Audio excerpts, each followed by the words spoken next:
Hi, welcome to my channel. This is Awakened Taurus 1111. Hope everyone is doing good. I thought I would make a video about astronomy for the weekend of Labor Day 2020.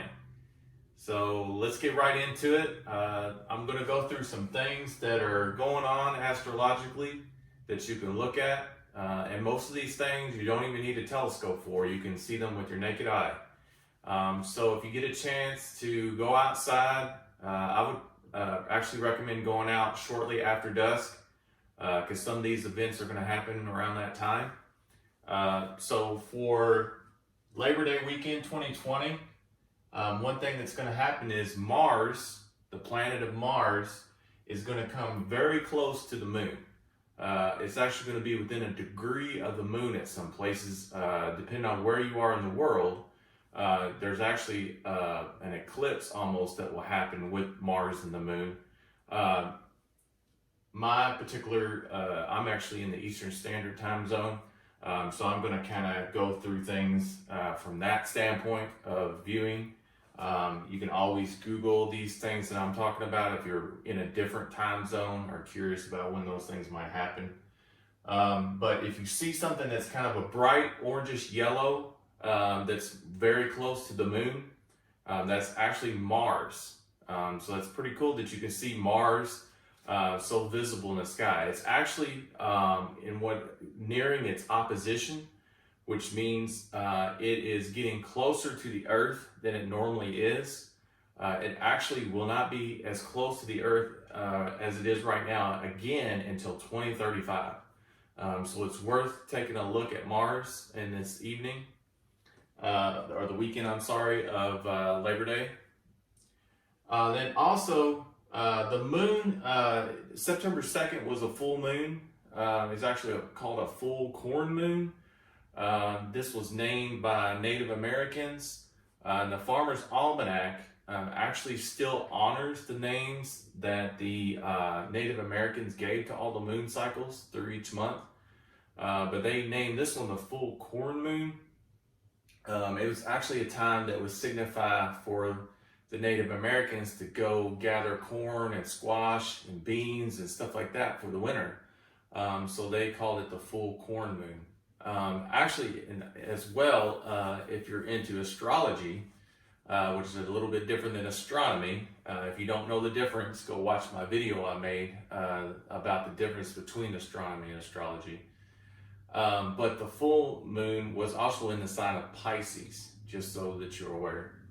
But the moon will still be about 80%, 86% illuminated. It will be a waning gibbous moon. Waning meaning it's getting smaller.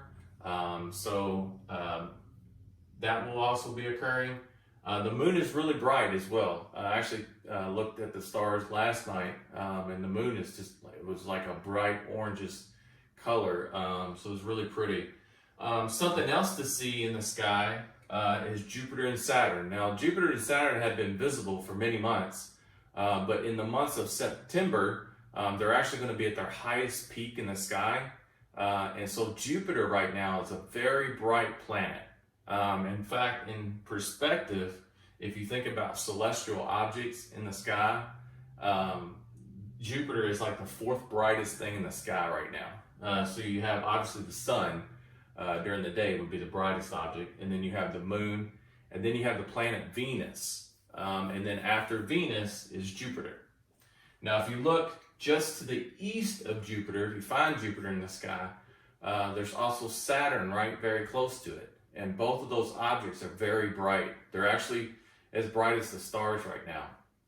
And one key thing to think about is when you look at objects in the sky, stars twinkle, planets do not.